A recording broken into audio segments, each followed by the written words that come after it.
आज ही madam illustration number 1 में। तो आपको जब कल एग्ज़ाम होगा तो कुछ इसी तरीके से आपको क्वेश्चन मिलेगा, ठीक है।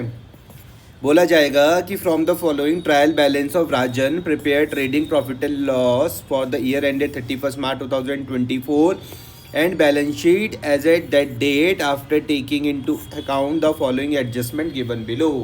ठीक है, तो क्वेश्चन में आपको क्या चीज़ दिया जाएगा, आपको दिया जाएगा क्या, ट्रायल बैलेंस। क्या दिया जाएगा मैडम, और आपको क्या बनाने के लिए कहा जाएगा, बोलेंगे ट्रेडिंग बनाओ, प्रॉफिट एंड लॉस बनाओ as for the year ended 31 March 2024 और बैलेंस शीट बनानी पड़ेगी आपको।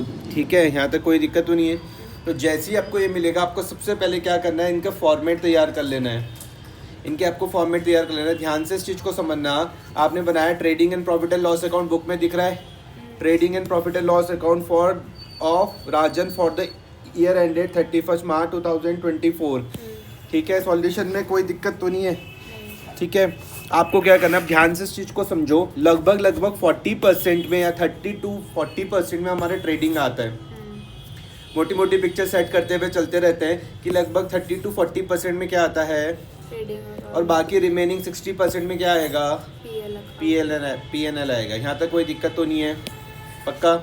30% के लिए लगभग आपको अंदाजे से इतनी जगह छोड़ देनी है, काई के लिए, ट्रेडिंग के लिए इतनी जगह छोड़ देनी है। किसके लिए, प्रॉफिट एंड लॉस के लिए। मैं फिर बता रहा हूँ, 30 to 35 या 40% किसके लिए, ट्रेडिंग के लिए, और बाकी जगह किसके लिए, प्रॉफिट एंड लॉस के लिए। ध्यान से समझना कि जो trading and profit and loss account है, ये कौन सा है भैया, आप बोलोगी भैया ये है नॉमिनल अकाउंट। कौन से हैं, N- हम डेबिट में दिखाएंगे, N+ हम क्रेडिट में दिखाएंगे। यहाँ तक कोई दिक्कत तो नहीं है। लगभग 40% पेज में, पूरे पेज में मत बना देना, लगभग 40% में बैलेंस शीट बनती है, इतनी आएगी लगभग। ठीक है, यहाँ तक कोई दिक्कत तो नहीं है। तो पहला मेरा काम क्या होगा कि मैं फॉर्मेट तैयार कर लूँगा, इतना काम तो किया जा सकता है। फिर हम आते हैं क्वेश्चन में। एडजस्टमेंट में हम सबसे पहले पहुँचेंगे। जैसे सबसे पहले स्टॉक की लिखी हुई, stock on 31 March 2024 was valued at 15,000 at cost. आपको पता है, एक चीज़ ध्यान में रखना, एडजस्टमेंट में जितनी भी चीज़ें दी हुई, कितने पॉइंट है, 1 2 3 4 5 पॉइंट है। मैंने आपको कल भी चर्चा करी थी कि एडजस्टमेंट में दी हुई चीज़ें 2 जगह पर आती हैं, याद रखना। ठीक है, सबसे पहले अगर क्लोजिंग स्टॉक के बारे में बात करूँ तो कहाँ पर आएगा, अगर अंदर दिया गया तो एक ही जगह आएगा, अगर बाहर दिया गया तो बैलेंस शीट और ट्रेडिंग अकाउंट में आएगा। तो आपको पहले वाले पॉइंट में तो कोई दिक्कत नहीं है। दूसरे वाले में देखो, इंश्योरेंस वॉज प्रीपेड। आपको कुछ नहीं करना, इंश्योरेंस ढूंढना है सबसे पहले। इंश्योरेंस देखो, Rajan capital drawing, purchases, sales return, purchase return, stock opening, wages building, investment, interest on investment, accrued interest on investment, freight and cartage, carriage inward, general expenses, advertisement commission, insurance. जैसे ही आपको मिलेगा आप यहाँ पर क्या करना, इंश्योरेंस मिल गया, छुटका सा 2 लिख देना यहाँ पर, कोई दिक्कत तो नहीं है। पेंसिल से क्वेश्चन पेपर में छोटा सा 2 लिख देना ऐसे करके। ठीक है जी, आगे बढ़ते हैं। फिर अभी कुछ नहीं करना। थर्ड वाले में आउटस्टैंडिंग लायबिलिटीज़ व सैलरीज है और जनरल एक्सपेंसेस है। ठीक है मैडम, आ जाओ क्वेश्चन में ढूंढो, सैलरीज कहाँ है, सैलरीज, ये आपको मिल गया इधर, सैलरीज मिल गया। आपको छुटका सा यहाँ पे लिख देना है 3, कोई दिक्कत, ऐसे हाईलाइट कर लेना, इतना काम तो किया जा सकता है।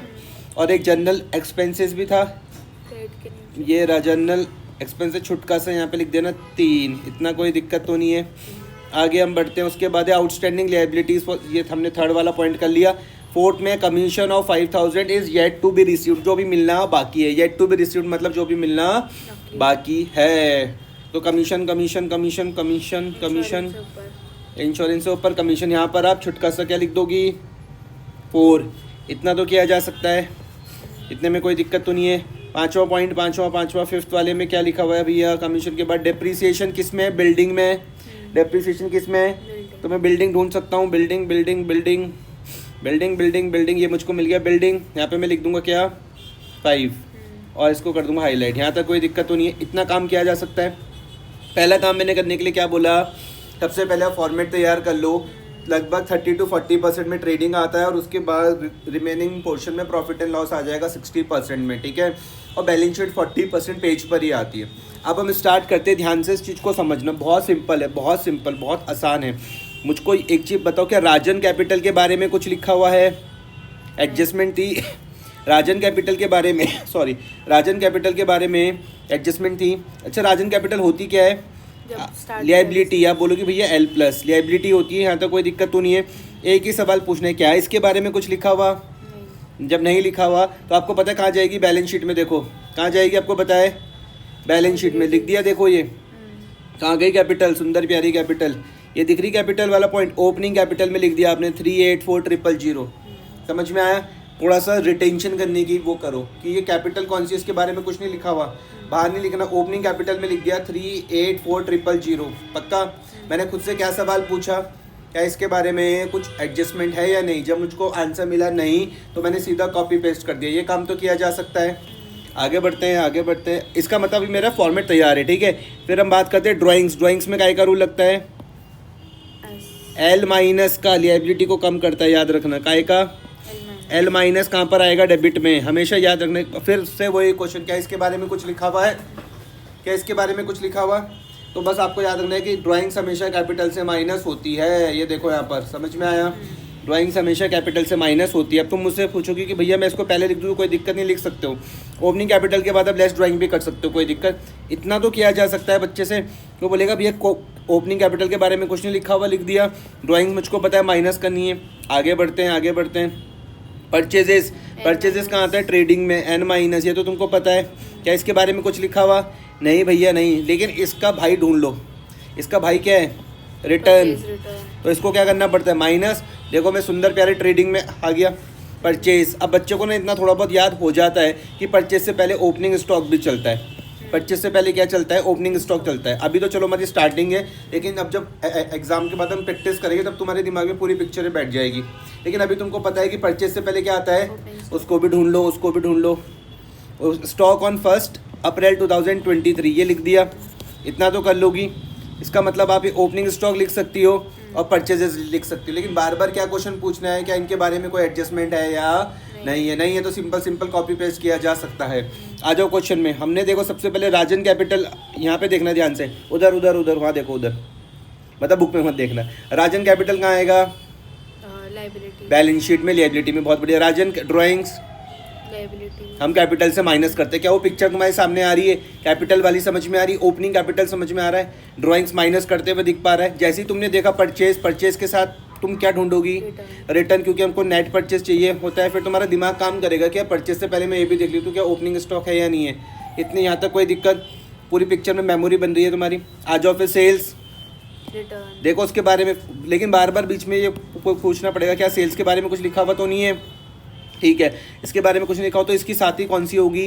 रिटर्न। इनकी ट्रीटमेंट देख पा रही हो, इमेजिन कर पा रहे हो? ट्रेडिंग में आ जाओ। ट्रेडिंग में, ट्रेडिंग में देखो आपने देखा सेल्स, रिटर्न को माइनस करके नेट सेल्स हमारी बाहर आ गई। यहाँ तक कोई दिक्कत परेशानी? तो देखो आप आधा क्वेश्चन लगभग आप सॉल्व कर चुकी हो। आया समझ में? वेजेस, क्या वेजेस के बारे में कुछ लिखा हुआ है? वेजेस के बारे में तो क्या करना पड़ेगा? Copy paste. वेजेस कहाँ आता है?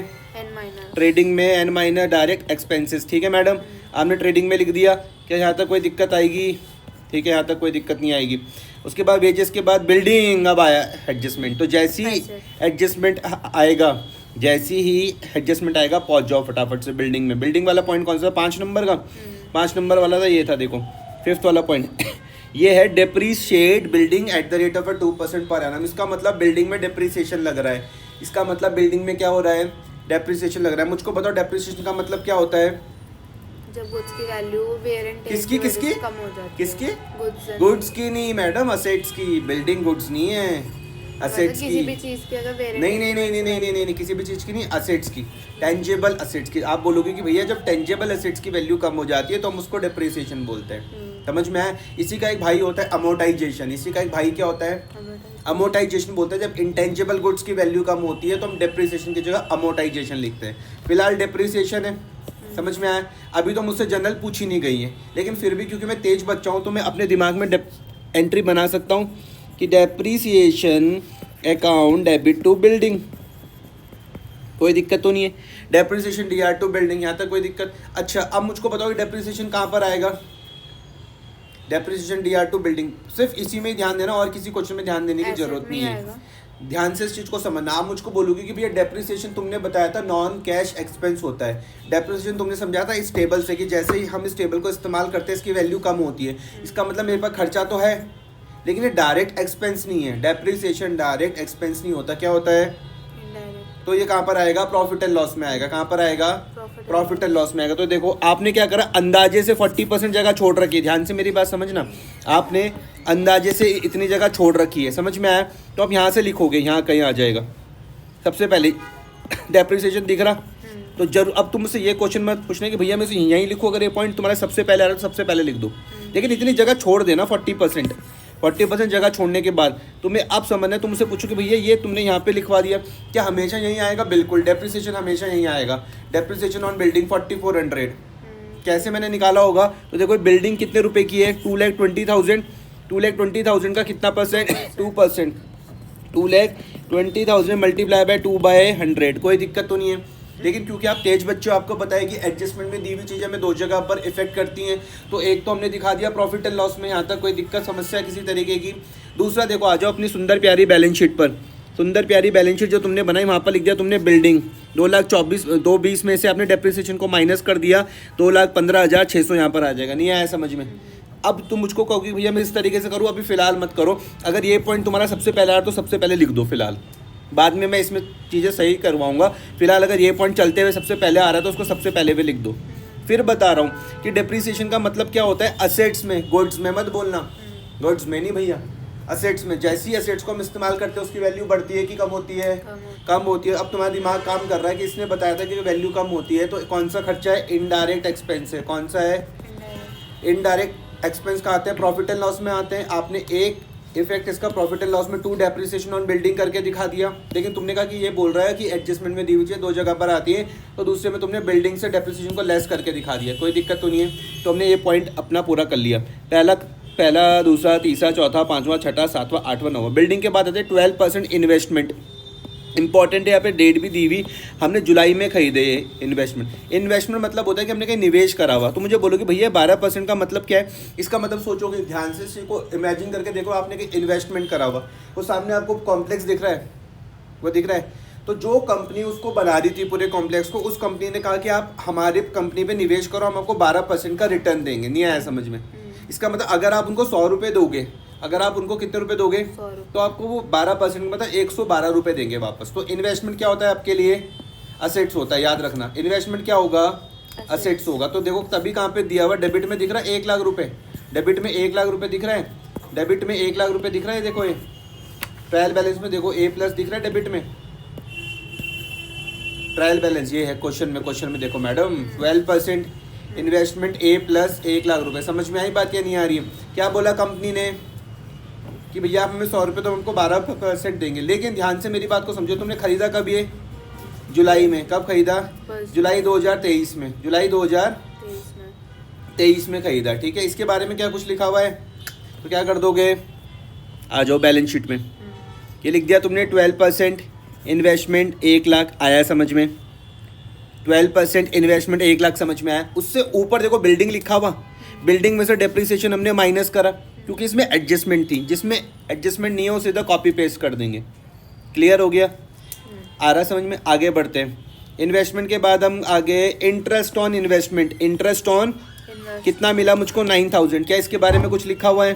देखो कहाँ पर लिखा हुआ, क्रेडिट में लिखा हुआ ना, N+ का रूल लग रहा। इमेजिन करके देखो, इमेजिन करके कि तुमने क्या करा था, कहीं पर इन्वेस्ट करा था, वहाँ से तुमको इंटरेस्ट ऑन इन्वेस्टमेंट मिल रहा है, लेकिन क्योंकि क्रेडिट में लिखा हुआ N+, तो तुम बोलोगे credit all income and gain. क्या इसके बारे में कुछ लिखा हुआ? तो तुम इसे सीधा सीधा प्रॉफिट एंड लॉस में लिख दोगे आप यहाँ पे ऐसे, इंटरेस्ट ऑन इन्वेस्टमेंट।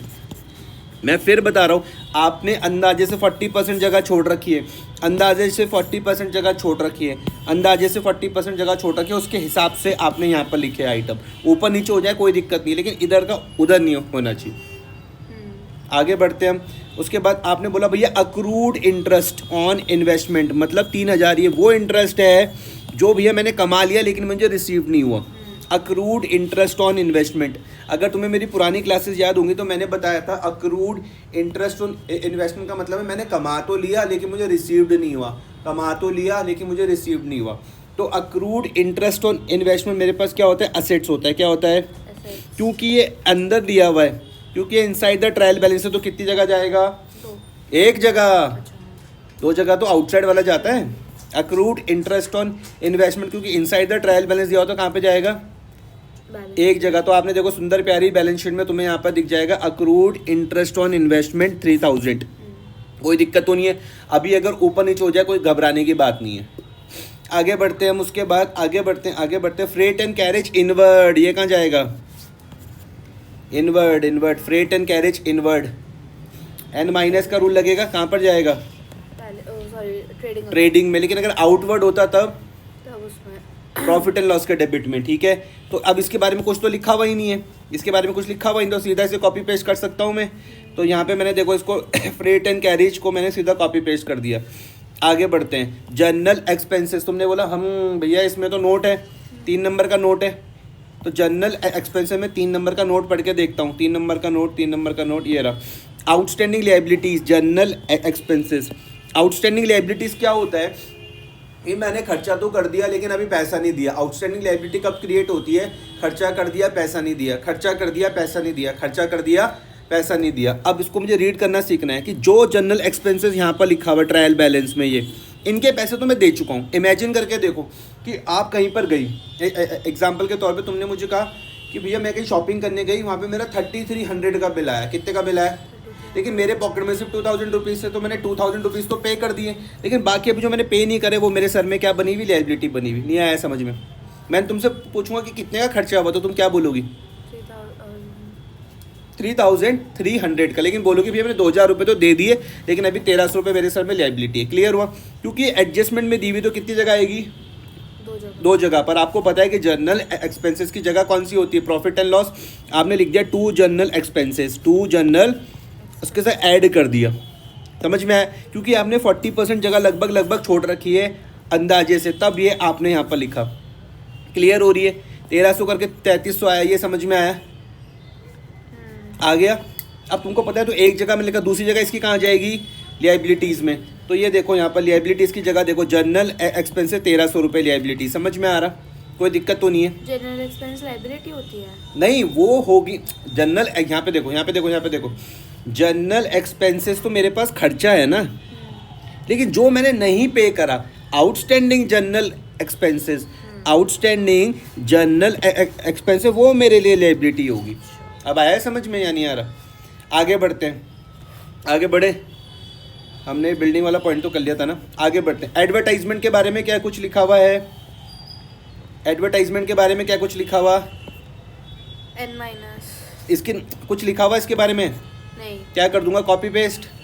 कहाँ पर, प्रॉफिट एंड लॉस में। एडवर्टाइजमेंट आपने देखो ये प्रॉफिट एंड लॉस में कॉपी पेस्ट कर दिया 2400 रुपये, यहाँ तक कोई दिक्कत तो नहीं है। अच्छा आगे बढ़ते हैं, फिर कमीशन। हाँ तुमने कहा भैया कमीशन के बारे में पॉइंट है, 4 नंबर का नोट, 4 नंबर, ये सबसे पहले लगाने हैं पॉइंट, ये 4 नंबर का नोट सबसे पहले आ जाएगा। ये रख 4 नंबर का नोट, 4 नंबर का नोट बोलता है commission of 5000 is yet to be received. Yet to be received मतलब है, देखो यहाँ पे देखो कमीशन कहाँ लिखी हुई, ये देखो कमीशन कहाँ लिखी हुई, तुम क्रेडिट में कमीशन कहाँ लिखी हुई, 3500 रुपये क्रेडिट में। मतलब ये कमीशन कौन सी होगी, रिसीव्ड होगी, N+। समझ में आ रहा, कमीशन कौन सी होगी, रिसीव्ड। तो मुझे 3500 तो मैंने कमा लिए, लेकिन नीचे वाले नहीं, मतलब रिसीव्ड भी हो गए, कमा भी लिए और रिसीव्ड भी हो गए। लेकिन जब मैं 4th पॉइंट पढ़ता हूँ तो बोले commission of ₹5000 is yet to be received. इसका मतलब है मैंने कमा तो लिया लेकिन मुझको भी रिसीव होना बाकी है। मैंने कमा तो लिया लेकिन अभी रिसीव्ड होना बाकी है। तो इसको ये क्या बन जाएगा मेरे लिए, असेट्स बन जाएगा। क्या बन जाएगा मेरे लिए, असेट्स बन जाएगा। क्लियर हुई बात, असेट्स बन जाएगा। अब इसकी ट्रीटमेंट देखो पहले, यहाँ पर तुम्हें पता है कमीशन कहाँ पर आती है, प्रॉफिट एंड लॉस में कमीशन कहाँ पर आएगी। लेकिन जो कमीशन रिसीवेबल है वो कितना, टोटल मेरे पास क्या बन गया, 3500 रुपये। देखो सिर्फ यहाँ पर ध्यान देना मैडम, यहाँ पर ध्यान दो आप, सिर्फ यहाँ पर ध्यान दो। अब दिख रहा, यहाँ पर ध्यान देना सिर्फ इतने में। ये जो सबसे पहले अब यहाँ देखो मैंने किस तरीके से करा, मैंने कहा कमीशन लिखा हुआ क्रेडिट में, तो इसका मतलब है मेरी इनकम होगी। लेकिन ये इनकम वाली जो मैं मतलब मैंने कमा भी लिया, मुझे मिल भी गया। सपोज करते कि तुमने मुझे कहा कि प्रियांक तुम्हें कैलकुलेटर बेचो, मैं तुम्हें इसकी कमीशन दूंगी, तो मैंने कैलकुलेटर बेच दिया। मेरी कमीशन टोटल बनती है 35 ये और प्लस 5000 ये, लेकिन तुमने मुझे अभी 3500 रुपये ही दिए। तो मेरे पॉइंट ऑफ व्यू से सुनना, मेरे पॉइंट ऑफ व्यू से तो कमीशन रिसीव्ड हो गई 3500, और जब मैंने कमा तो टोटल लिया था ना, तो 5000 अभी जो मिलनी बाकी है ये मेरे लिए क्या हो जाएगी, असेट्स बन जाएगी। एडजस्टमेंट में दी हुई चीज़ कितनी जगह पर जाती है, 2 जगह पर। तो पहली वाली तो मैंने अपने प्रॉफिट एंड लॉस में दिखाया, मैंने कहा ये वाली कमीशन कौन सी है, 3500 वाली, ये कमीशन कौन सी है, कमा भी ली और मिल भी गई, अर्न और received, earn and received also. लेकिन जो ये वाली थी रिसीवेबल वाली, ये कौन सी है, जो नहीं मिली, जो हमने कमा तो ली लेकिन हमें मिली नहीं, लेकिन मैं लिखूंगा तो टोटली, आई बात समझ में, लिखूंगा तो टोटली। और दूसरा, क्योंकि कमीशन रिसीवेबल मेरे लिए क्या होता है, असेट होता है, क्या होता है, तो मैं इसको बैलेंस शीट पर भी दिखाऊंगा। ये देखो कमीशन रिसीवेबल असेट, अब आया थोड़ा बहुत समझ में आ गया, ठीक है। आगे बढ़ूं, फिर आ जाओ ट्रायल बैलेंस में। उसके बाद इंश्योरेंस में भी पॉइंट है। इंश्योरेंस देखो, सबसे पहले आपको चेक करना है कि इंश्योरेंस लिखा कहाँ पर है, इंश्योरेंस कहाँ पर लिखा हो, डेबिट में, तो काय का रूल लगेगा, N माइनस का। लेकिन उसमें एडजस्टमेंट पढ़ के देखता हूँ कितने नंबर की थी एडजस्टमेंट, सेकेंड नंबर की। तो इंश्योरेंस वॉज प्रीपेड, प्रीपेड मतलब होता है कि मैंने एडवांस में इंश्योरेंस पे कर रखा है। पढ़ने का तरीका देखो, तुम मुझे बोलोगी भाई तूने यहाँ पे 1300 रुपये का इंश्योरेंस पे करा हुआ है, लेकिन इस 1300 में है, ये इस 1300 रुपये में, मतलब ये मेरे पास यहाँ पे बुक क्लोज हो रही थी 31 मार्च को, यहाँ पे मैं 1300 रुपये पे कर चुका हूँ, 400 रुपये मैं नेक्स्ट साल के लिए भी पे कर चुका हूँ। तुम बोलोगी कैसे पता चल रहा है, मैंने कहा पे प्रीपेड वर्ड आ रहा है, प्रीपेड वर्ड आ रहा है, तो 400 इस साल का नहीं होगा, 400 इस साल का नहीं होगा, ठीक है। तो मैं क्या लिखता हूँ, इंश्योरेंस तो मेरे लिए खर्चा है ही, इंश्योरेंस तो मेरे लिए खर्चा ही। मैंने देखो प्रॉफिट एंड लॉस में लिख दिया इंश्योरेंस, ये देखो यहाँ पर, इसमें से मैं प्रीपेड इंश्योरेंस क्या कर देता हूँ, माइनस कर देता हूँ। रीजनिंग क्या बता रहा हूँ, इस साल का नहीं है ये, अगले साल का है, इस साल का नहीं है, अगले साल का। लेकिन तुम मुझे क्या बोलोगी, भैया तुम्हें इसका बेनिफिट तो मिलेगा, अगले साल तुम्हें 400 रुपये का बेनिफिट तो मिलेगा, तो इसको कहाँ पर दिखाओ, असेट में। तो आप देखो प्रीपेड इंश्योरेंस क्या होता है, असेट होता है, प्रीपेड इंश्योरेंस क्या होता है, असेट होता है। आ रहा है समझ में, इंश्योरेंस क्या होता है, एक्सपेंस, लेकिन अगर मैंने प्रीपेड कर दिया तो वो क्या बन जाएगा, आगे बढ़ता हूँ, आगे इसी तरीके से करना है, ठीक है। डेटर्स क्या होते हैं, असेट होते हैं, काय का रूल लगेगा, A प्लस का। क्या कुछ इनके बारे में लिखा हुआ, तो भैया कॉपी पेस्ट कर लो, सीधा लिख दो यहाँ पे डेटर्स, लिख दिया 65,000 रुपये। उसके बाद आ रहा है क्रेडिटर्स में काय का रूल लगता है, क्या इसके बारे में कोई लिखा हुआ, कॉपी पेस्ट कर लो, copy paste copy paste copy paste, ये मैंने सीधा लिख दिया क्रेडिटर्स 12,000। उसके बाद मेरे पास है बिल्स रिसीवेबल, क्या होता है, मैं पूरा चैप्टर पढ़ा चुका हूँ मैं तुमको। BR मेरे पास असेट्स होते हैं, वो बिल जिसमें मुझको पैसा मिलना है, असेट्स होता है, वो बिल जिसमें मुझको पैसा मिलना है, असेट्स। और BP वो बिल जिसमें मुझको पैसा देना है, लिएबिलिटी। इनको भूल क्यों रही हो तुम बार बार। बिल रिसीवेबल क्या होते हैं, असेट्स। क्या इनके बारे में कुछ लिखा हुआ, तो इसको कॉपी पेस्ट कर दूँ मैं बैलेंस शीट में। ये देखो BR कॉपी पेस्ट कर दिया 15,000, ये देखो बिल्स पेबल कॉपी पेस्ट कर दिया 7,000, समझ में आया। उसके बाद आगे बढ़ता हूँ, कैश एट बैंक कुछ लिखा हुआ इसके बारे में, copy paste. Cash in hand कुछ लिखा हुआ इसके बारे में, कॉपी पेस्ट। तो 12 और 1900 को भी उनको मैं कॉपी पेस्ट कर दूंगा। देखो cash in hand copy paste, cash at bank copy paste. और लास्ट में क्या बचा मेरे पास, ये इसका पॉइंट तो मैंने कर लिया था, नहीं करा। ये सैलरीज है कितना, 8,000।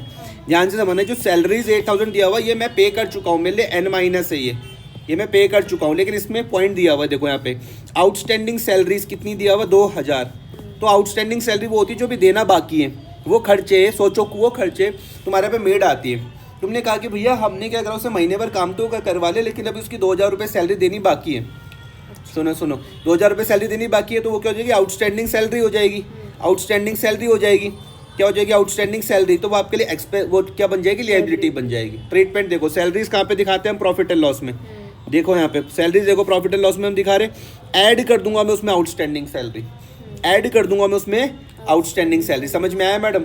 और क्योंकि ये एडजस्टमेंट में दिया हुआ, तो आप इसको बैलेंस शीट पर भी दिखाओगे। देखो आउटस्टैंडिंग सैलरीज 2,000, कोई दिक्कत, पूछ लो। इसमें प्लस क्यों करा हुआ है, क्योंकि एक्सपेंसेस प्लस सैलरीज को। हाँ तो 2 चीजें थी ना, जनरल का भी तो पॉइंट था ये, उससे पहले 1300 वाला भी तो पॉइंट आया था। ये तो अलग से आएगा, तो अगर प्लस नहीं करा तो गलत तो नहीं होगा ना। कौन सा वाला, मतलब जनरल एक्सपेंसेस तो पहले ही आ जाएगा। वो पहले आ नहीं गया था, मैं तो स्टार्टिंग से हाँ भाई, ऊपर से सॉल्व अगर करते हुए आ रहा हूँ, अलग अलग लिखूँ तो कुछ कोई गलत दिक्कत नहीं, होगा। कोई दिक्कत नहीं। आया समझ में?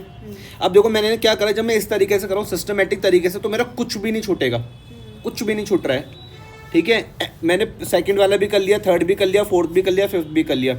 बच रहा है क्लोजिंग स्टॉक वाला बच रहा।